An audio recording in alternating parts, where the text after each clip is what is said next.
주여, 더욱 주를 섬기게 해주시고 더욱 주를 섬길수록 더욱 주님을 많이 알아가게 해주시고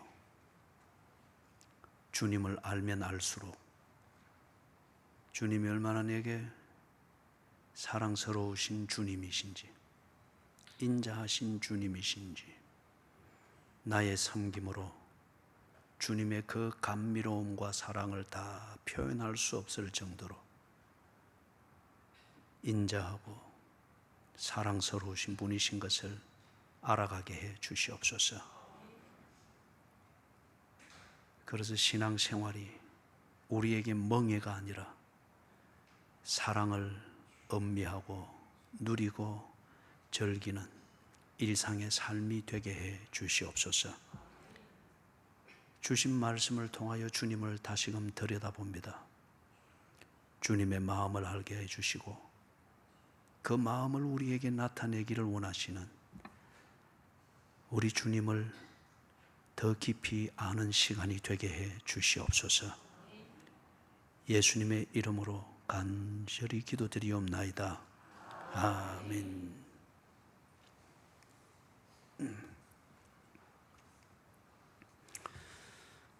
지난 주일날 이 본문을 다른 맥락에서 좀 다루었습니다.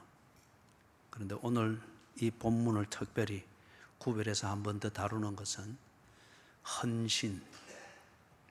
헌신이라고 하는 이 주제를 이 본문을 통해서 좀 더 구체적으로 살펴보기를 원합니다. 저는 그게 예수님의 마음이라 생각을 합니다. 그리고 우리 교회를 향한 예수님의 마음이며, 그리고 우리 교회에 몸담고 신앙생활을 하고 있고 또는 신앙생활을 훈련받고 있는 여러분을 향한 하나님의 마음이며 요구라고 생각을 합니다. 그래서 이 헌신이 무엇인가? 이 헌신은 결코 의기투합도 아니고 의리도 아닙니다.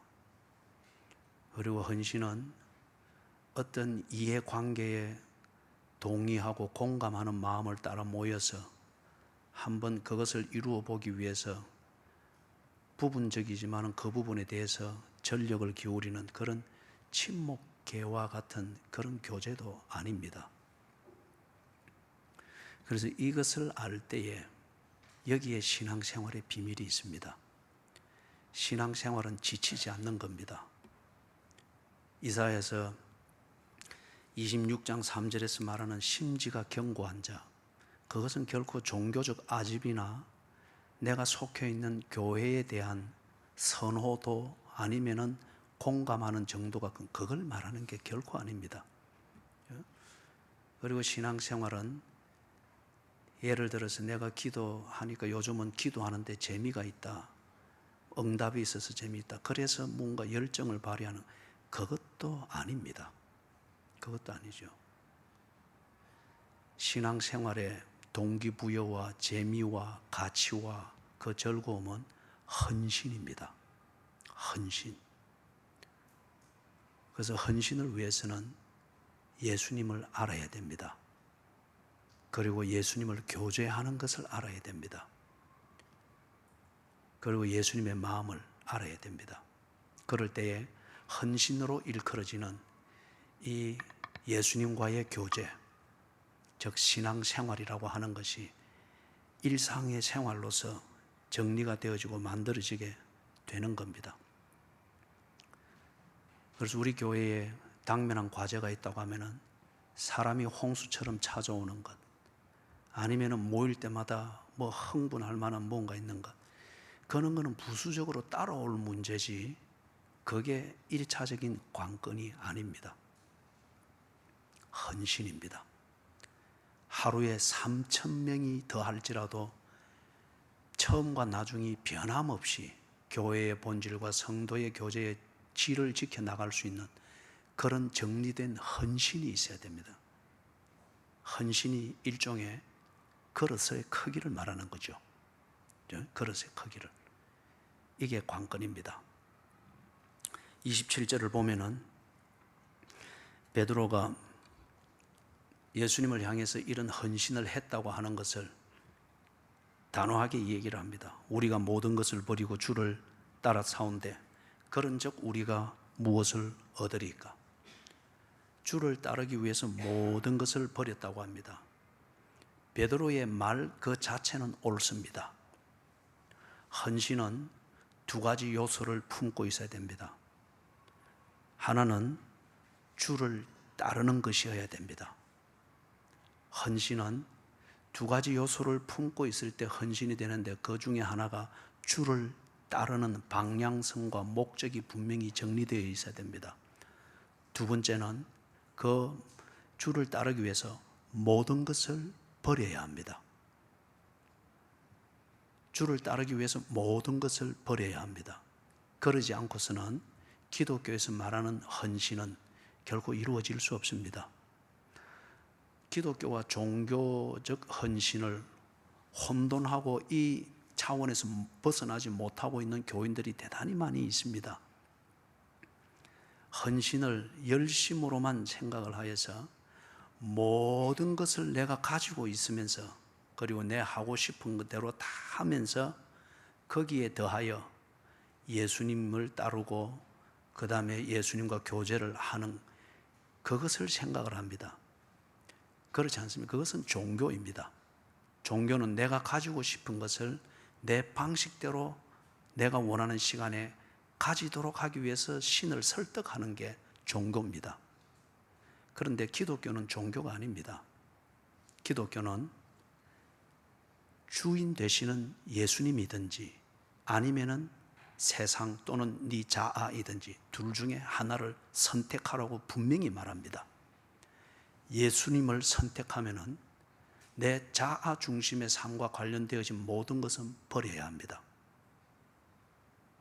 그렇기 때문에 처음 예수를 만났을 때 기쁨이 넘치고 그 기쁨, 감정의 영역에서 기쁨이 넘치는 단계에 넘어서 조금 성숙해서 눈이 조금 열리면은 이 고난이 보입니다. 모든 것을 버려야 되는 이 과제가 딱 보입니다. 그럴 때에 신앙생활에 갈등이 일어나기를 시작합니다. 인생이 성숙되어져 감에 있어서의 그 과정에서 당연히 겪게 되는 갈등기는 사춘기지 않습니까? 그래서 사춘기라는 이 갈등기에서 제대로 성숙이 되어졌으면 20대 후반부터 그 인생이 다릅니다. 그런데 갈등기를 제대로 잘 넘기지 못하고 갈등을 일으키는 문제에 따라서 적응을 하고 편한 것을 찾게 되어질 때 그 인생이 한참 돌아가든지 아니면은 부차적인 부속품으로 살게 되는 걸 봅니다. 처음에 예수를 만나고 기독교를 먼 그림으로 봤을 때 감정적 영역에서 감동이 넘쳐나고 기쁨이 넘쳐납니다. 그걸 통해서 조금씩 알아나갈 때에 이 갈등기를 겪게 됩니다. 아, 예수 아니면 세상이어야 되는구나. 내가 하고자 하는 모든 것을 가지고 예수를 또 더 잘 믿는 것, 이게 있을 수 없는 일이구나. 예수를 따르기 위해서는 내 모든 것을 버려야 하는 것이구나. 이게 딱 직면하게 됩니다. 그때부터 신앙생활, 즉 기독교적 신앙생활은 갈등을 일으키게 됩니다. 아마 이 가운데도 적지 않은 사람들이 여전히 이 영적 사춘기와 같은 갈등기를 수십 년째 겪고 있는 분들이 있을 겁니다. 수십 년째. 그럴 때는 여전히 신앙생활에서는 사춘기적 방황과 갈등에서 섰다 넘어졌다 이것을 반복하게 되는 걸 봅니다. 갈등기를 어떻게 넘기느냐에 따라서 아름드리 고목나무에 나이테가 쭉쭉 생기면서 아름드리가 되는 거죠. 이 갈등기를 겪지 못하는 나무는 고무나무처럼 잘 자라는 것 같은데 그냥 태풍 안 불면 그대로 퍽퍽 썰어져 버리는 거죠. 모든 것을 버리는 것, 헌신에 있어서 중요한 요소입니다. 그 다음에 왜 모든 것을 버려야 되는가? 주를 따르기 위해서입니다. 금욕주의를 말하는 것도 아니고 고행주의를 말하는 것도 아닙니다.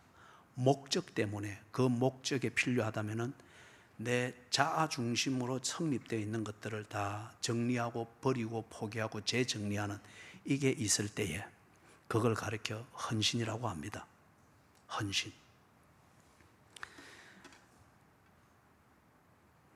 베드로가 우리가 주를 위해서 모든 것을 버리고 주를 따랐나이다. 그래야 할 때 예수님이 그 뒤에 대답하는 28절 이하에서 그 대답의 내용을 볼 때, 그래 베드로야, 네가 정말 다 버렸느냐? 정말 네가 지금 헌신을 하고 있느냐? 그렇다면은 네가 말하는 그 헌신은 이 네 가지 영역에서 검증이 되어져야 된다. 그 네 가지 영역은 지난 주일에도 우리가 이야기했던 것처럼 뜻을 다하고 힘을 다하고 마음을 다하고 목숨을 다하고, 이 목숨을 다하고는 영혼을 다하고, 이것으로도 번역할 수 있습니다. 영혼을 다한 이 네 가지 영역에서 네가 정말 모든 것을 다 버렸는지 이걸 점검을 해야 된다. 가룟 유다는 뜻을 다하지 않았습니다. 예수님과 함께 3년을 동고동락했지만은, 그리고 예수님의 발끝에서 설교를 집중하여 듣고 군중들이 모이면은 이 재정 관리를 하고 그렇게 열심히 하는 것 같은데, 가룟 유다의 뜻, 즉 정신은 부패해져 있었습니다. 언제나 자기가 원한 것을 찾고자 하는 그 계산, 이 계산하는 이 정신을 버리지 못했습니다. 가룟 유다는 몸은 예수님과 함께 있었는지 몰랐으나 그는 뜻을 다하여 헌신하지 않았습니다. 그 정신은 자기 계산 중심이었습니다. 예수님의 제자 중에 도마가 있었죠. 도마가 거듭나기 전에, 도마도 3년 동안 예수님을 따라다니고, 도마는 아주 열정적이었고 의리가 있는 사람이었습니다. 다시금 강조하는데, 의리가 신앙을 말하는 게 아닙니다. 처음 동기는 교회 생활이 사람과의 의리와 그 교회 소속감에 대한 의리로서 교회를 섬기고 교회 생활을 해 나가더라도 언제나 그리해서는 안 됩니다. 그러면은 여러분이 심판대 앞에 섰을 때 당황하게 됩니다. 아니, 내가 주를 위하여 이렇게 했는데, 그래, 그거는 네 의리인지는 모르지만 너는 나를 주인으로 인정하지 아니했느니라. 그 심판을 받게 될 겁니다. 내가 죽는데도 오게도, 그리고 줄이 있을 때 먹이고 했는데 왜 예수님 나를 모른다 합니까? 바로 그 당혹감에 절규가 나오게 되는 겁니다. 의리는 하나의 동기가 될 수는 있으나 그게 신앙의 본질을 말하는 게 아닙니다. 다른 말로 하면 그게 헌신의 본질은 아닙니다. 도마가 아주 의리가 있는 사람이었습니다. 문제가 있으면 앞에 튀어나오고 남들이 다 뒤로 뺄 때 지는 앞에 서서 주를 위하여 슬로건처럼 외치던 사람이었습니다. 예수님이 마지막으로 예루살렘에 올라갈 때 예수님이 좀 심각하셨죠. 당신께서 죽으실 것이라고 예언을 했습니다. 그때의 도마가 이걸 아전 인수격으로 알아듣고 우리도 죽으러 가자. 예수님이 드디어 유대의 해방을 위해서 벼르고 벼르었던 칼을 뺄 것이라, 독립전쟁을 할 것이라 계산하고, 도마가 그 방식으로 지가 이해하는 대로 그래 하면서 우리도 죽으러 가자. 참 의리 있는 그러한 고백이죠. 그렇지만은 도마가 힘을 다하지는 아니했습니다. 의리는 있고 이렇게 하곤 했는데, 그렇지만은 도마가 정말 예수님이 주인인 것을 알고 그분이 십자가에 못 박히고 할 때 우리도 함께 죽으러 가자, 그 도마는 없었습니다. 힘을 다하는 것은 주를 위하여서 내 건강과 우선순위와 시간과 재물과 관심을 거기에 다 올인하여 집중하는 겁니다. 이게 힘을 다하는 것입니다. 도마는 그 뜻은 예수님께 다 들어져 있는지 몰랐으나 자기의 뜻, 그 정신대로 힘을 다하지는 아니했습니다. 라오디게아 교회를 향해서 예수님께서 책망하실 때에 차지도 않고 덥지도 않기 때문에 너를 토하여 내치리라 그랬습니다. 미지근하다고 해요. 열정이 없다는 것이죠. 이게 마음을 다하는 문제입니다. 마음을 다할 때에, 즉 내 정성을 거기에 다 둘 때에 거기에서 열정이 나옵니다. 거기서 열정이 나온다고요. 마음을 다할 때 거기서 열정이 나오고, 소위 말해서 우리가 사랑이라 일컫는 그 프로세스가, 교제의 프로세스가 만들어지게 되는 거죠. 라오디게아 교회가 예수님도 잘 아는 정신이 있고, 그리고 그 정신과 신학을 따라서 교회도 지어서 그렇게 하고 하는 힘을 다함도 있고, 하나님을 찬양하고 예배하는 영혼이 거기에 있는 것과 같은 그러한 의식도 있고 신앙생활 문화도 있었지만은, 그런데 열정이 없었습니다. 라오디게아의 마음은 세상과 예수님, 아니 세상에 대한 그들의 관심과 기독교인으로서의 의무감, 그 사이에서 언제나 어중간하게 걸쳐져 있었습니다. 그렇기 때문에 의무감으로 교회는 가지만은 예배를 드리는 열정은 없었습니다. 목숨을 다하여 베드로가 뜻을 다하고 힘을 다하고 마음을 다했지만은 그것을 목숨으로 증명해야 될 그 순간과 그 자리에 가서는 베드로는 주를 모른다 맹세하며 저주하여 가로되 나는 그를 알지 못하노라. 목숨은 다하지 아니했습니다. 베드로의 정신과 힘과 그는 3년, 그것도 다른 제자들이 하지 못할 정도의 열정을 뿜어내면서 건강을 해칠 정도까지 주를 따르고 그렇게 동고동락했는데, 목숨을 버려야 될 그 자리에서는 예수를 저주했습니다. 그리고 예수와 상관없다고 말하는 자기를 믿어주도록 하기 위해서 맹세까지 팔아먹었습니다. 헌신은 내가 주를 위하여 모든 것을 버렸나이다. 이것은 네 가지 영역에서 증명되어야 됩니다. 내 정신이 주께 집중되어 있는가? 내 힘, 건강과 시간과 정력과 모든 재물과 에너지가 주께 집중되어 있는가? 이게 힘을 다하고, 그 다음에 마음을 다하고, 내 사랑이 주께 연결되어 있고 주님으로부터 그 사랑이 나오는 것, 즉 열정이 있는가? 열정이 있으면 여러분 병이라는 고통도 극복을 하게 됩니다. 이 열정의 불로 여러분의 질병의 세포들과 세균들과 박테리아를 태워버리십시오. 박테리아와 바이러스의 집요함에 끌려다니지 말고 박테리아와 바이러스의 집요함보다 더 강한 열정의 불길로 태워버리시라고요. 이게 마음을 다하고, 그리고 목숨을 다하고 있는지, 그죠? 내가 살기 위하여서 예수를 주로 인정하는 거래를 하고 있는지, 주를 위하여 살기 위하여서 내 자아에 대하여, 내 정욕에 대하여 죽을 준비가 기꺼이 되어 있는지, 이걸 점검을 해야 됩니다. 이럴 때에 우리가 주를 위하여 모든 것을 버리고 주를 따라 싸우니, 즉 헌신을 하고 있다고 말할 수 있습니다. 최소한 여기에 대하여서, 이 네 가지 영역에 대해서 우리가 스크리닝을 할 때, 점검을 할 때 부족한 게 짝이 없습니다. 그럴 때 최소한 우리가 이것을 인정할 수 있어야 됩니다. 그렇기 때문에 누가 회개한다고 했습니까? 거룩한 자가 하는 거예요. 이걸 알고 여기에 못 미치는 내 모습을 보고 부끄러워할 줄 알고, 애석해할 줄 알고, 애통해할 줄 알고, 몸부림칠 줄 알고, 모자라고 부족한 것에 대해서 이런저런 둘러리로 자꾸 나를 합리화하려고 하는 것, 그것은 모든 것을 버린 게 아닙니다. 28절에서 예수님의 대답, 거기에서 먼저 해결되어지는 게 뭐냐? 27절에 베드로가 했던 질문의 두 번째 부분입니다. 그런즉 우리가 무엇을 얻으리이까? 헌신을 했습니다. 이 헌신은 복채가 아닙니다, 여러분. 이 헌신은 복을 받는 조건이 아닙니다. 그거는 종교에서 말하는 겁니다. 여러분의 헌금은 복채가 아닙니다. 헌신입니다. 헌신의 표식이에요.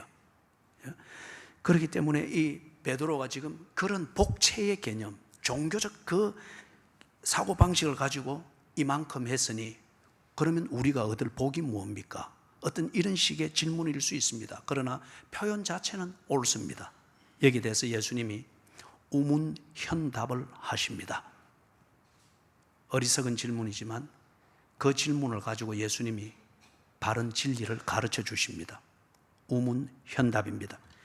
그래서 28절에서 예수님이 대답을 하는데, 정말 너희가 나를 따르기 위해서 모든 것을 버렸다고 하는 것 같으면 너희가 내 신뢰를 얻을 것이다.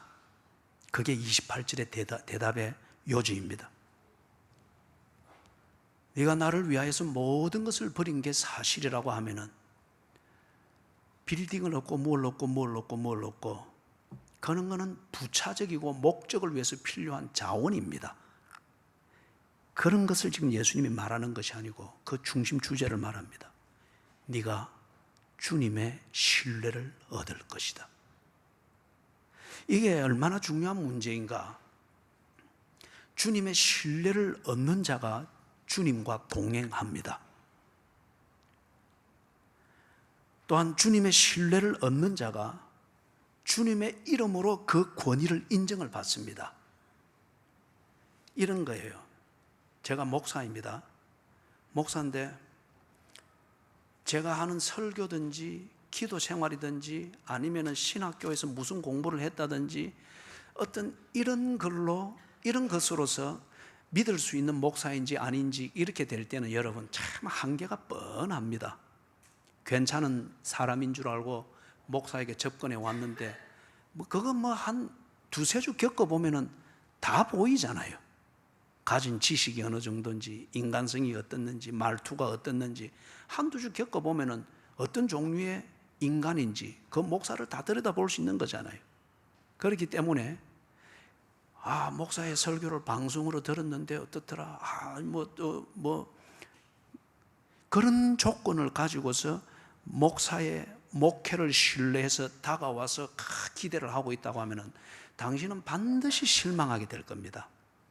반드시 실망하고 어떤 시점과 어떤 연유로 인해서 목사에 대하여 상처를 받으면서 신앙생활을 할까 말까 하는 이 심각한 단계까지 갈 수가 있습니다.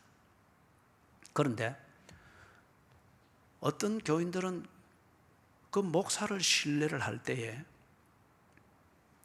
그의 설교에서 성경이 보입니다. 그의 인간성에서 예수의 마음이 보입니다. 그의 목회 현장에서 하나님의 사랑이 무엇인가에 대해서 고민하게 만드는 그 무언가가 보입니다. 인간으로서의 목사와 그의 목회하는 문화와 양식은 참 내하고 코드가 안 맞는 부분이 많지만, 그러나 내가 교회 생활하는 목적인 하나님을 알고 하나님의 신뢰를 얻는 이 신앙생활의 목적에 무언가 주님의 인도하심이 보이고 그 역할을 하는 게 보입니다.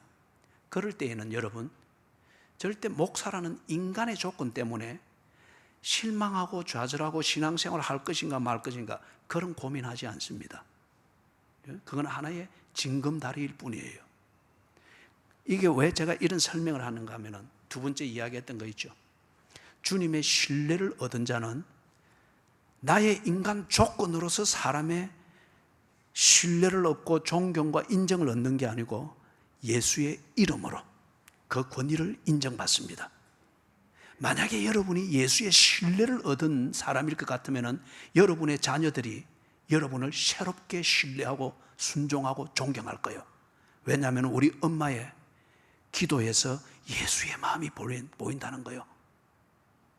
엄마의 잔소리에서 이전에는 단순한 그러한 자식 잘되게 만들고자 하는 막연한 엄친아 키우는 세속적인 엄마의 잔소리로만 들렸는데 어느 때부턴가 엄마의 잔소리에서 주님의 사랑과 그 간절함이 느껴지고 묻어나오는 것을 경험합니다.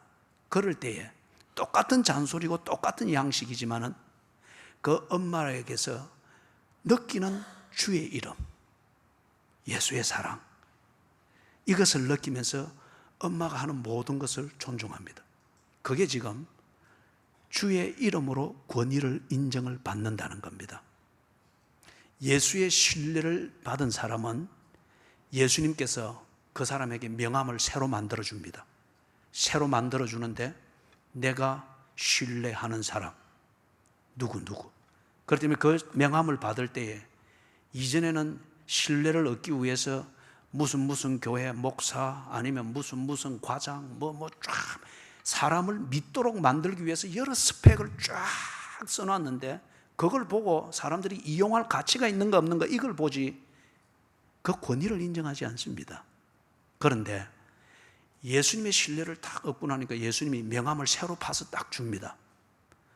예수의 이름으로 나아가고 예수의 이름으로 가정을 살피고 예수의 이름으로 그렇게 새롭게 이웃과의 관계를 가지니까 사람들이 나를 존경하고 인정하고 신뢰하기를 시작합니다. 무엇 때문에? 나의 새로운 명함에 새겨져 있는 예수님의 그 글자 하나 때문에. 이 사람은 그리스도인이다. 이 사람은 내가 신뢰하는 그리스도인이다. 이게 딱 박혀 있으니까 그 사람을 신뢰합니다. 그 다음에 주님의 신뢰를 얻을 때에 세 번째, 주님의 일에 동참하게 됩니다. 문맥을 잃지 않기 위해서 다시 한번 반복하면은 베드로가 그렇게 말했죠. 우리가 모든 것을 버리고 주를 쫓았나이다. 그런즉 우리가 무엇을 얻으리이까? 무엇을 얻으리이까? 이것에 대해서 28절 예수님의 대답은 간단합니다. 내 신뢰를 너희가 가지게 될 것이다. 예수님의 신뢰를 가지게 되니까 비로소 그때부터 주님과 동행이 됩니다. 그 다음에 주의 이름으로, 즉 크리스찬이라는 이 이름으로 신뢰와 존경을 얻습니다. 세 번째, 주님의 일에 동참합니다. 드디어 그 사람에게서 신앙 생활이 보입니다. 드디어 그 사람에게서 예배의 신비감이 보입니다. 드디어 그 사람의 기도 한마디 한마디에서 예수님의 십자가에서 내뱉으시던 7마디의 말씀과 같은 그 정감과 고통과 복음이 느껴지고 들리기를 시작합니다. 이게 주의 일에 동참한다는 거예요. 현실적으로 조금 정리를 해보겠습니다. 주의 신뢰를 얻었을 때에 여러분, 교회를 가리켜서 진리의 기둥과 터라고 합니다. 디모데전서 2장에 있습니다. 교회는 진리의 기둥과 터라고 합니다. 이 말이 무슨 말인가 하면은 교회를 통하여서 진리가 전파됩니다. 교회를 통해서 진리가 보존됩니다. 교회를 통해서 진리가 전성됩니다. 그렇기 때문에 교회가 예수 그리스도를 머리로 하여서 예수를 본받는 이 내용이 있게 될 때에 사람들이 복음을 이리 뒤틀고 저리 뒤틀어도 그 교회 안에서 이 복음이 바로 잡히고 바른 복음이 전거되어진다는 거예요. 그렇게 해서 generation to generation, 세대가 가고 또 오는 이 세대를 통하여서 변함없는 진리가 전성되고 가르쳐진다는 거예요. 이게 교회의 가치이고 힘이고 그 다음에 능력입니다. 진리의 기둥과 터이니라. 그런데 이 진리를 전승하고 가르치고 그리고 이 진리 안에 그 백성들이 그 안에서 자라갈 수 있도록 사역을 하는 이걸 누가 하느냐 이거죠. 예수의 신뢰를 입은 자들이 합니다. 예수의 신뢰를 입은 자들이 눈에 보이는 교회, organization 또는 institution 이라는 이 조직을 만듭니다. 그리고 이 조직을 본질에 맞도록 유지하고 세워가는 겁니다. 예수의 신뢰를 입은 자들이. 여러분, 이런 거요. 그의 예배 생활, 예수를 알기 때문에 그 사람의 예배는 다릅니다. 그의 기도 생활, 예수께 헌신되어서 예수님을 알기 때문에 예수님과 하는 대화가 다릅니다. 그의 성품이 성경적인 것으로 갈수록 변화되어져 가고 성숙되어져 갑니다. 참된 봉사, 복 받기 위해서가 아니고 사람들 앞에 체면체례하기 위해서가 아니고 좀 더 나아가서는 의리를 지키기 위해서 노력 봉사를 하는 어떤 그 단계를 넘어서서 참된 봉사, 그리고 주님과 교제하는 그 중심으로 성도의 교제를 이루어가는 것. 예수의 신뢰를 입은 자들의 그들의 예배 생활, 기도 생활, 그리고 성경적인 성품, 그리고 참된 봉사, 성도의 교제, 이게 되어지니까 여러분 교회 안에서도 본이 되는 거예요. 많은 말이 필요가 없죠. 헛붕 떨고 큰 소리 치는 게 필요가 없습니다. 본이 되는 거예요. 그런 사람이 심지가 견고합니다. 이게 의리 때문에가 아니고 모든 것을 버리고 주를 따르는데 그 심지가 흔들릴 리가 없죠. 심지가 견고합니다. 그런 사람들은 교회와 진리에 관해서 문제가 있을 때 문제를 반드시 해결해 놓습니다. 반드시 해결해 놓습니다. 제가 대구에 있을 때 그 교회당 예배실 뒤쪽이 큰 비가 오면 여기에 막 항상 해서 강단에 물이 흥건하게 고이고 그랬어요. 인조 대리석이었는데 제가 부임을 하니까 첫 장마 때 그렇더라고요. 그런데 그 건축을 담당했던 건축부장을 했던 그 장로님이 지금 작고하고 안 계셔요. 이분이 참 열심인 것 같고 말도 많은데 그런 문제가 있을 때에 당신이 건축을 감독을 했으면 문제가 뭔지를 알고 모르더라도 찾아서라도 해결을 해야죠. 그게 몇 년째 그리 가고 있단 말이에요. 그런데 언제나 그 문제를 지적하고 큰 소리를 치는 것은 그 장로님이에요. 부임을 해서 가보니까 첫 장마에 그리 된 거예요. 그래서 보니까 물이 교회 벽 뒤에 제 사택이 있었기 때문에 막 안으로 스며오는 거예요. 그래서 쫓아서 나가보니까 그 지경입니다. 거기에 그 장로님이 계셨어요. 아무것도 하지 않고 계셨어요. 입만 움직이고 계셨어요.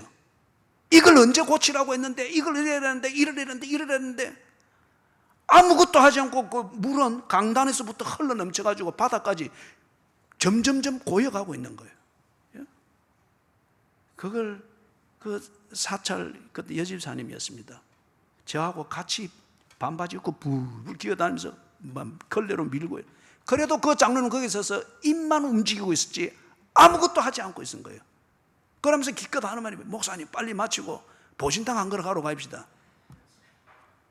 보신탕 한 그릇 먹으러 내가 이까지 목회하러 왔느냐 이거예요. 예? 사랑하는 여러분, 주의 신뢰를 얻은 자는 문제를 보면 문제를 해결을 합니다. 문제를 덜추어내고 쇼를 하는 것이 아니고 문제를 해결을 합니다.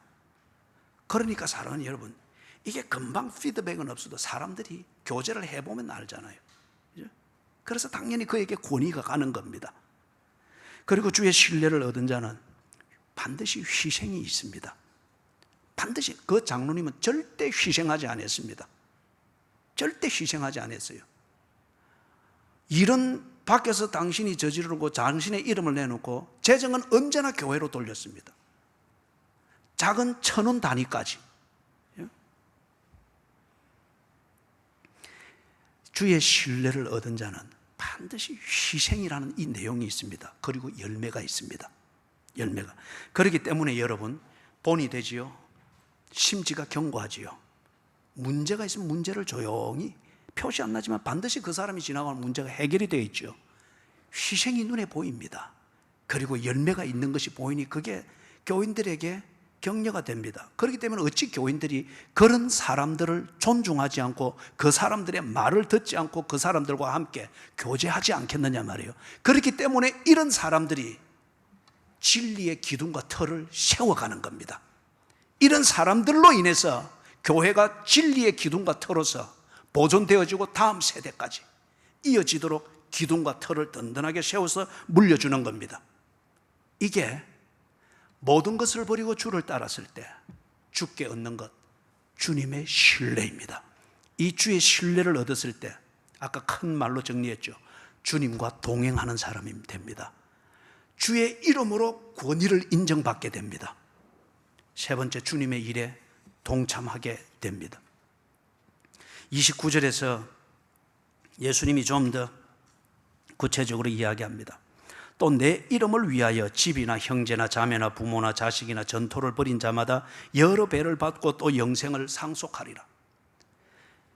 이것은 앞에서는 헌신의 원론을 가르쳤으면 이제 이 원론을 알고 그렇군요, 감동도 하고 그리 합니다.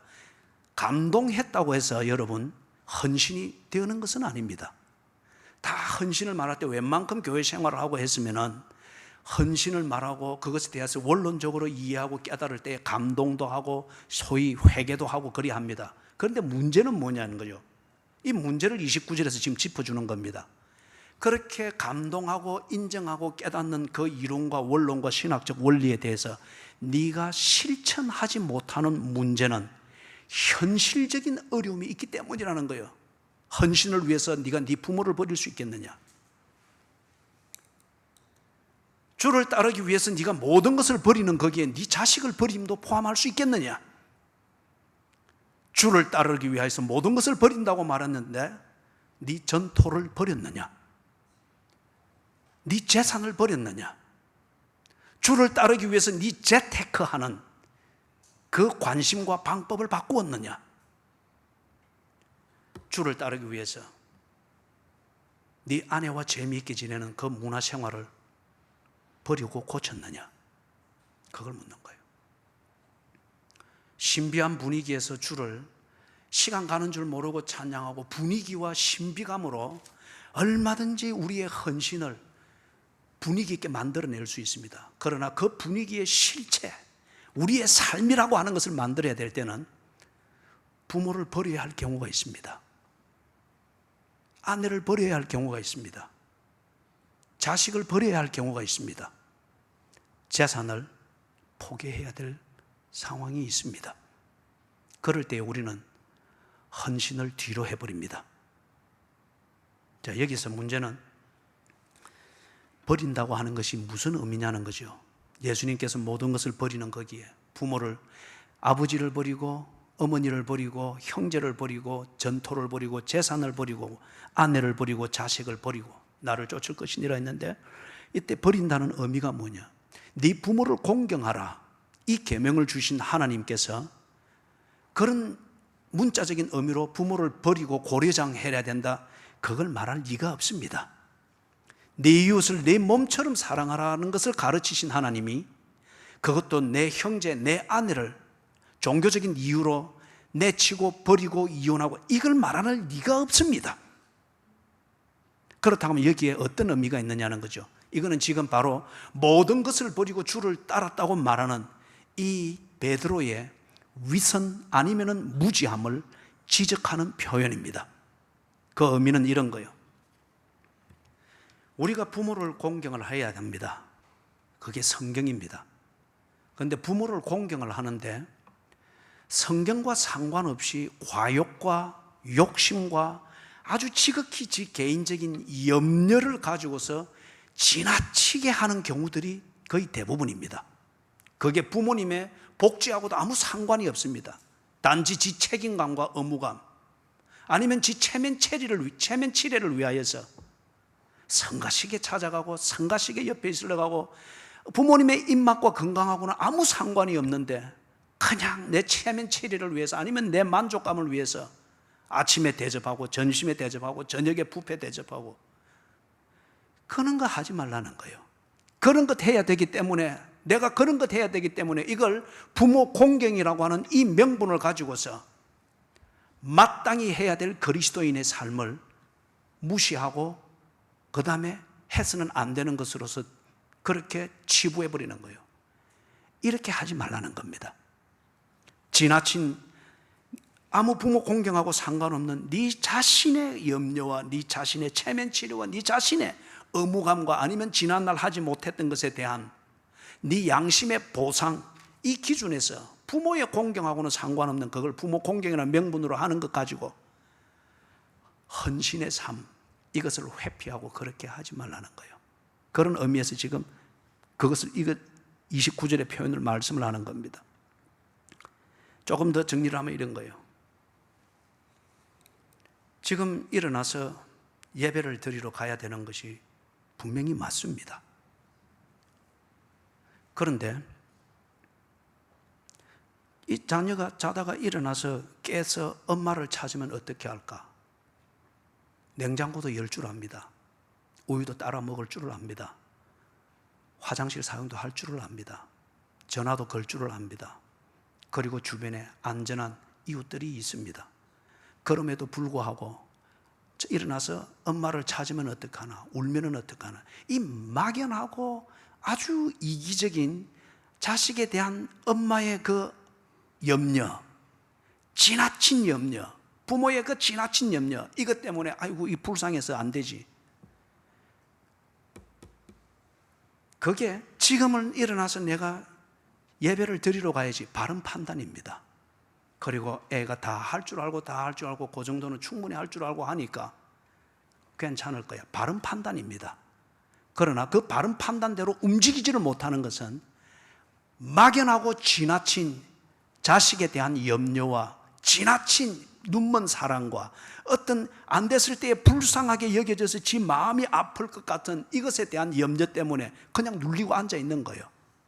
판단은 바로 했습니다. 그러나 그런 지나친 미련과 안타까움과 그런 욕구와 이기적인 생각 때문에 버리지를 못하는 거예요. 그 자리를 떠나지를 못하는 거예요. 예배를 참석을 하지를 못하는 거예요. 내 자식이 이게 있으면 2년 뒤, 3년 뒤, 5년 뒤 이렇게 되면 쓸지도 모른다고 하는 이 막연한 관심, 그게 자식 사랑이라고 치고 창고에 넣어두고 있으면서도 불구하고 지금 이웃집의 자식이 학교 갈 신발도 제대로 되지 못했는데 그건 내주면 되는데 쓸지 모른다고 하는 이걸 가지고서 그렇게 주지를 못하는 것, 이게 지금 이 문맥입니다. 자식을 버리고, 그거는 지금 자식에게 없어도 되는 문제입니다. 그러나 지금 이웃집의 자식에게는 그게 없으면은 학교를 가는데 덜렁덜렁거리는 신발을 신고 가야 되기 때문에 인격적으로나 자존심에 있어서 얼마나 상처를 입겠느냐 말이에요. 내주면 되는 문제예요.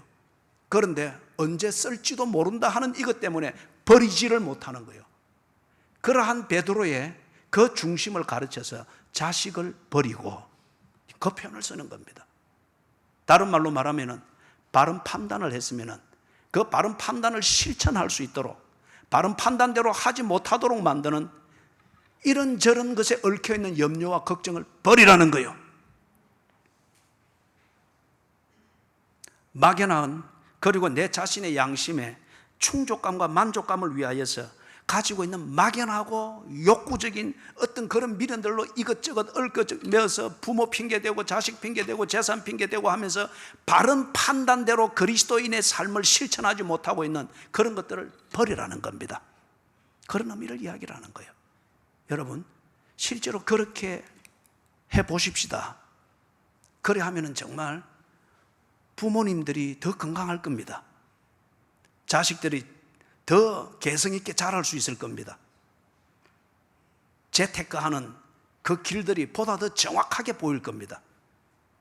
염려는 짙은 안개와 같잖아요. 집착만 하도록 만들 뿐이지 짙은 안개는 길을 보지 못하도록 만든단 말이에요. 이런 걸 버리라는 거예요. 자, 한 가지 예를 들어서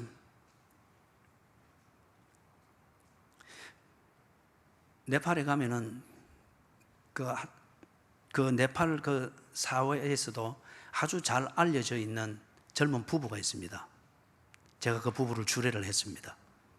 근데 이 부부가 코이카라는 그 NGO를 알죠? 코이카. 그래서 해외 봉사 갔다가 둘이가 거기서 해외 봉사 현장 네팔에서 만난 겁니다. 서로 뜻이 같고 비전이 같은 것을 발견하고 둘이 결혼을 했습니다. 네팔로 이민을 가서 살기로 결심을 했습니다. 젊은 나이에. 그렇게 이민을 가서 살기로 결심하는데 그들의 비전은 이렇게 정리된 거예요. 네팔에서 돈을 벌어서 가난한 네팔 사람들을 돕는다. 참 멋지잖아요. 네팔에서 돈을 벌어서 그 돈으로 가난한 네팔 사람들을 돕는다.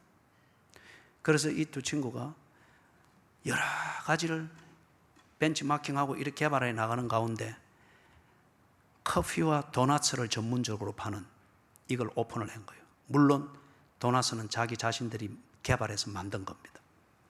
인테리어와 그 모든 것을 네팔 그 상황에 맞도록 조금 고급스럽게 그렇게 해서 지금 그 카페가 아주 네팔에서는 화제거리입니다. 그리고 그들이 약속한 대로 거기서 번 네팔 수준으로 치면은 수입이 아주 괜찮은 카페입니다. 그걸 네팔에 전부 다 돌리고 있습니다. 그래서 네팔 주요 일관지에서도 데스크톱별로 인터뷰 기사가 실리고 그리 되니까 그 카페가 더욱더 선전이 되는 거예요. 네팔 사람들한테 아주 얼마나 또 친근감이 있겠어요. 예? 주로 중상류층들이 거기에 모이는 거예요. 여러분, 지금 이들의 성공담을 이야기하고자 하는 게 아니고 지금 하는 이 얘기 때문입니다. 이 젊은 부부가 그쪽으로 이민을 가서 그렇게 하니까 서울에서 교회 생활을 나름대로 편안하게 잘하고 있던 중산층에 해당되어지는 부모님이 같이 간 거예요. 손주를 봐주고 처음에는 사업을 돕기 위해서 바쁠 때에 좀 애들을 봐준다는 입장에서 갔는데 가서 보니까 그게 참 가치 있는 일이고, 그리고 그렇게 할 때에 부모님들도 보람이 있는 거예요. 그래서 제가 매년 갈 때마다 거기에 들리는데 지난해에는 가서 이래 보니까 그 부모님들도 거의 이제 네팔 사람 다 돼 있어요. 곱상한 그런 화장기, 피부 그건 거무틱틱하게 되어 있고 먼지 많고 하는 거기에도 잘 적응이 되어서 아주 열심히 일을 하고 있어요. 그 아버지는 밖에 배달해야 될 일이 있고 물품을 사야 되는 장보는 이 일들을 도맡고 있고, 어머니는 거기서 주방 일과 아이들을 보는 이 일을 도맡고 있고, 그걸 통해서 이 부부는 또 부부들의 역할을 하면서 그 부모님들이 어떻게 보면은 쉬는 시간이 없을 정도로 여기 있으면 늘 뭐 한 100만 원 해당되어지는 이 아웃도어 기어 차려 입고 할 일 없이 여기 다니고 저기 다니고, 그래서 늘 뭐 그렇게만 살 수 있는 분인데 거기서는 그렇게 하루 제대로 앉아 쉴 시간이 없을 정도로 8시간을 꼬박 일하는 거예요. 그것도 그 열악한 환경에서. 그런데 너무 잘 왔다는 거예요. 무엇보다 너무 보람되고 자기 자녀들이 자랑스럽다는 거예요. 그래서 작년에 네팔에 큰 지진이 났잖아요. 카트만두에. 그분들이 나가는 교회도 예배 드리고 있는데 흔들린 거예요. 그런데 눈으로 똑똑히 봤답니다. 땅이 이렇더랍니다. 그런데 이걸 교회 건물 안에서 있으면 위험하니까 마당으로 나가가지고 예배를 인도하는 선교사님이 그 상황에서 예배를 계속하는 거예요. 계속 찬송 부르고 예배 순서 안에서 하던 거 이어서 그대로 하는 거예요. 설교 듣는다고 다 앉아있는데, 마당에 다 앉아있는데 땅이 막 이리 되더라는 거예요. 이래. 그러면서 거기에서, 그런 상황에서 이 부모님들이 자녀들의 그 뜻을 인정하여서 그렇게 함께 가족으로서 지내는 이걸 통해서 삶의 질을 발견하였고, 삶의 생활에 어떤 내용이 꽉 찬 생활을 하게 되고, 세 번째, 작년에 그렇게 간증하듯이 신앙생활에 새로운 눈을 뜬 거예요. 땅이 이렇게 뒤집히는 것을 눈으로 똑똑히 보면서도 예배에 집중을 할 수 있더라는 거예요. 예배에 집중할 수 있더라는 거예요. 이게 신앙생활의 새로운 차원이잖아요. 그죠? 이게 부모 공경이었습니다. 어떤 의미에서 이 젊은 부부가 자기들의 뜻을 위해서 서울에서 편하게 그냥 늘 등산복 입고 여기저기 할 일 없이 돌아다니는 것으로 시간 죽이는 게 그날 과제가 되는 그 중산층의 노인네들을 거기에 와서 일을 하게 한 것은 부모를 버린 것과 같죠. 이쪽 관점에서 볼 때. 그런데 그 버림을 통해서 부모님들의 삶의 질을 찾아주었습니다. 하루를 빈둥빈둥 보다 편한 걸 찾아다니는 노인네가 아니라 가정의 다음 세대를 세워가는 부모로서의 역할을 집중할 수 있도록 찾아주었습니다. 세 번째, 신앙생활에 정말 천국이 있는 것을 눈으로 똑똑히 보게 되는 신앙생활의 새로운 차원을 경험하게 했습니다. 이게 부모 공경 아닙니까? 그렇죠? 그런 의미에서 여기서 29절에서 버리고 이것을 이 얘기를 한 겁니다.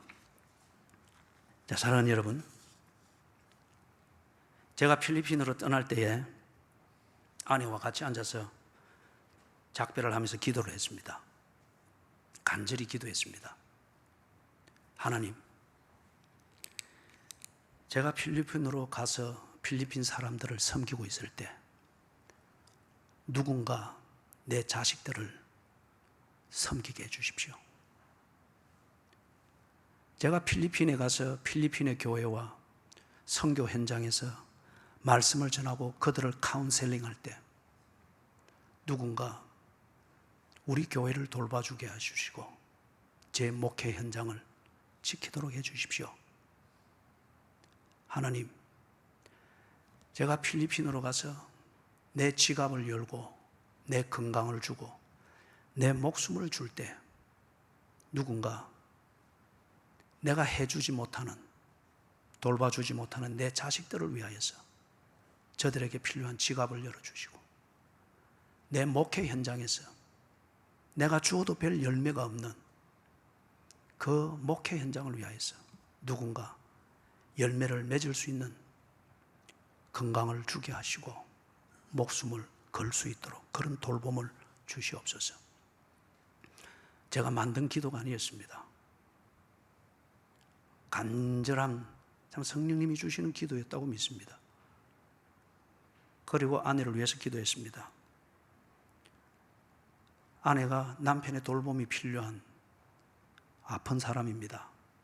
하나님, 그러나 필리핀에 가서 병든 자를 찾고 저들에게 치유하시는 복음을 전할 때 제 아내를 홀로 있게 마시고 누군가 아내를 돌보며 병환 가운데에서도 정상적인 생활을 할 수 있도록 돌봄을 줄 수 있는 그런 이웃을 만나게 해주십시오. 간절히 기도하고 있습니다. 필리핀에서 10일 동안 최선을 다했습니다. 최선을 다했습니다. 그래서 예를 들어서 신혼 생활 중인 새 가정을 역부로 찾아가서 신방하여서 진지하게 상담하고 그들이 그걸 두고서 정말 고마워하고 기뻐했습니다. 그런데 내게는 어떤 일이 일어났을까요? 주를 따르기 위하여서 나는 모든 것을 버렸는데, 그리고 필리핀에서 내 모든 것을 쏟았는데, 그것 때문에 비워둔 아내와 자녀들과 가정과 목회 현장, 여기에는 무엇이 일어났을까요? 주님은 내게 무엇을 주셨을까요? 모든 것을 버리고 따르는 자에게 주님은 신뢰를 준다고 했는데, 주님이 내게 준 신뢰, 그것은 현실적으로 어떻게 일어났을까요? 두 가지입니다. 하나는 장성한 제 자녀들 중에 장성한 두 자녀가 엄마를 찾았습니다. 어머니와 함께 있고 싶다. 저는 거기에 큰 의미를 둡니다. 저들의 머리가 굵었고 저들 나름대로 논리가 있고 정리된 전문성이 있기 때문에 얼마든지 그렇게 관성의 법칙을 따라 그 방향대로 가면 됩니다. 그럼에도 불구하고 지금 이 시점에서 갑자기 엄마를 찾으면서 엄마와 함께 있고 싶다. 하나님의 큰 섭리가 계실 것이라 믿습니다. 가족이라고 하는 이 개념, 그리고 가족이라는 이 개념의 중심에 부모를 계시의 통로로 해서 하나님의 말씀과 주를 섬기는 이 가치와 전통을 시집 가기 전에, 장가 가기 전에 다시금 새기고 다지고자 하는 하나님의 섭리가 계실 것이라 믿습니다. 여호와께서 집을 세우지 아니하면 집 짓는 자의 수고가 허사라고 했지 않습니까? 집 또는 가정은 전문성으로 세우는 것도 아니고 직업으로 세우는 것도 아니고 여호와께서 세워야 합니다. 이것을 위해서 하나님께서 이제 부모의 품을 완전히 떠나 독립해야 될 그 시점에서 엄마를 찾는 것에 대해서 큰 의미가 있다고 생각합니다. 그리고 제 아내는 자녀들과 함께 있는 것을 언제나 병처럼 그리워했습니다. 그런데 그 순리를 따라서 함께 지내는 그 시간을 통해서 그거는 아내에게 있어서도 개인적으로 큰 위로가 될 것이라고 생각을 합니다. 그 다음에 두 번째 제게 일어났던 것은, 오니까 이메일이 이렇게 도착했습니다. 이메일을 한번 띄워보십시오. 이름은 스튜어트 로버트라고 하는 저 사람입니다. 저 사진을 조금 더 크게 해보실랍니까? 사진만? 예, 아마 크게 안 되는 모양입니다. 스튜어트 로버트라고 하는 사람인데, 저 사람과 제가 호주에 가가지고 첫 해를 지나고 난 다음에 저분을 만났습니다. 그때는 저분이 한 20대 초반이었어요. 그러면서 교제를 약 한 2년 정도 했습니다. 화요일과 목요일 날 만나서 한 번은 내가 저 사람 자취하는 데 가서 만나고, 그 다음 목요일은 우리 집에 초대해가지고 저녁을 먹으면서 같이 교제를 나누고 약 2년 동안 했습니다. 그런데 그러고 헤어진 지 지금 이제 한 24년 되죠. 그런데 갔다 오고 난 뒤에 이 메일이 도착을 한 겁니다. 메일의 내용은 쭉 저렇게 되어 있는데 요지는 이겁니다. 제가 저걸 잠깐 한번 읽어볼게요. 오랜 시간이 지났습니다. 그런데 peace, 제 딸 평화입니다. 평화가 나를 찾아냈습니다. 이것은 하나님께서 평화를 통해서 내게 준 축복입니다. 그런데 요즘 나는 지금 결혼 생활을 하고 있습니다. 아이 셋을 놓았고, 그 다음에 내가 직장을 잡고 일을 하고 있는데 그 일은 내가 하고 싶었던 바로 그 일입니다. 그 일은 1990년대에 내가 당신을 만나서 이 얘기를 하고 나눌 때에 당신이 알고 있는 그 일입니다. 무슨 분야인가 하면은 파이낸스입니다. 금융기관에서 일을 하고 싶어 했던 그 아주 해박한 지식을 가지고 있었어요. 20대 초반임에도 불구하고. 그 다음 보십시오. 나는 지금도 여전히 그리스도인으로 살고 있습니다. 하나님의 은혜 때문이죠. 그리고 나는 교회 생활하는데 아주 활동적으로 교회 생활하는데 내가 속해 있는 교회는 성공의 앵글리칸 처치입니다. 그 다음에 제게 대해서 이야기를 합니다. 당신이 지난날에 우리가 만났던 그때에 내게 아주 큰 친절을 보여주었습니다. 그 당시 저는 정신적으로 병을 앓고 있는 사람이었습니다. 저는 그걸 몰랐습니다. 저는 그때 정신적으로 병을 앓고 있는 사람이었습니다. 그러나 당신과 당신의 아내 그리고 당신의 자녀들이 저를 잘 보살펴 주었습니다. 그래서 그 기억에 대해서 내가 당신에게 전 표현하고자 하는 그 말은 마태복음 25장 40절에 있는 바로 그 말씀입니다. 그렇게 한 거예요. 마태복음 25장 40절에 뭐라고 되어 있는가 하면은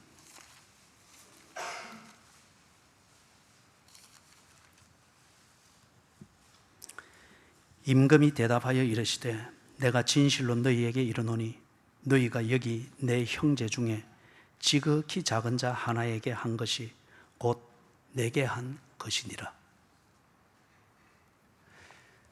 그때 그 청년이 이제 화면 지워도 됩니다.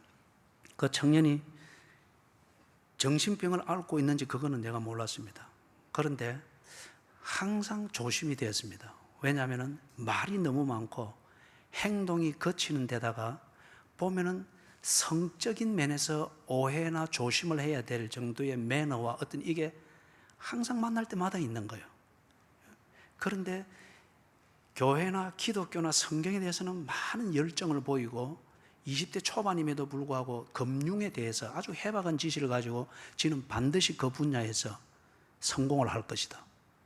그러면서 대화를 나누고 교제를 가졌습니다. 제게는 영어를 말할 수 있는 기회도 되니까 그래 하면서 때로는 아내가 불편해하기도 하고 그렇게 했었는데 한 2년 세월을 그렇게 지내갔는데 그리고 찾고 싶어서나 찾을 수 없었던 사람인데 이번에 갔더니 이렇게 딱 이메일이 와 있는 거예요. 그러면서 그 마지막 부분에 있는 거. 제가 나름대로 그리스도인의 그리고 목사의 양심을 가지고서 이게 내가 할 일이다, 이 사람을 위해서 할 일이다라고 해서 2년을 견디면서 했던 그 작은 일, 그냥 같이 감자 삶아서 먹고 그리고 위로하고 한번 형편되면 한국 국산 난방을 하나 사서 입힌 적이 있어요. 그걸 얼마나 좋아했는지 몰라요. 그리고 목요일마다 혼자 사니까 그 친구가 목요일마다 가정의 분위기를 느끼게 하기 위해서 집에서 같이 식사 나누고 그래 한 것뿐인데 그 기도를 하고 필리핀을 떠났던 저에게 그래 와서 아내도 훌쩍 떠나고 적적한 이때에 바로 이메일이 도착을 한 거예요. 그래서 보니까 무엇보다도 그 마지막 부분 지극히 작은 자에게 한 것이 곧 내게 한 것이니라. 24년 동안 잊고 있었던 아무것도 아닐 그 일을 하나님께서 이 이메일 하나를 통해서 내게 쫙 눈에 넣으면서 주님이 나를 신뢰하고 있다고 하는 것을 알게 하셨습니다. 필리핀으로 떠나는 내 기도에 대한 주님의 응답이라 믿습니다. 주님이 나를 신뢰하고 있는 이상 내가 이루어가는 가정은 분명히 안전할 겁니다. 주님이 나를 신뢰하고 있는 이상 내 한 끼 나누는 밥이 그만한 감동을 주었다면 주의 신뢰를 받고 하는 목회를 통하여서 분명히 주님의 일은 이루어질 것입니다. 주님이 나를 신뢰하고 있다고 하면 신뢰를 입고 사는 삶 때문에 때로 건강이 무너지고 지갑이 텅텅 비는 고단함은 있을지 모르나 보람은 넘칠 것입니다. 분명히 열매는 있을 것입니다. 주님이 나를 신뢰한다고 하는 것을 보여주는 그 한 메일 하나가 하늘에서 천둥 소리보다도 더 크고 공중을 하늘을 찢어내는 번갯불보다도 더 분명하게 하나님이 내게 주시는 말씀이고 응답이었습니다. 마지막 30절, 먼저 된 자로서 나중되고 나중된 자로서 먼저 된다고 합니다.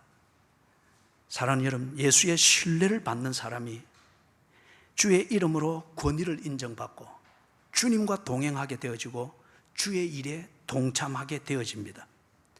성경 한 구절을 읽고 마무리를 하겠습니다. 마태복음 26장 13절입니다.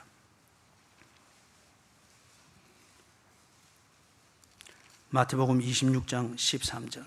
오늘 여러분들이 나눔 그룹 할 때에 이 본문을 다루게 됩니다. 내가 진실로 너희에게 이르노니 온 천하에 어디서든지 이 복음이 전파되는 곳에서는 이 여자가 행한 일도 말하여 그를 기억하리라 하시니라. 온 천하에 어디서든지 이 복음이 전파되는 곳에서는 이 여자가 행한 일도 말하여 그를 기억하리라 하시니라. 사랑하는 여러분, 다음 세대에 20년 뒤, 30년 뒤에 역사는 우리 교회를 평가할 겁니다.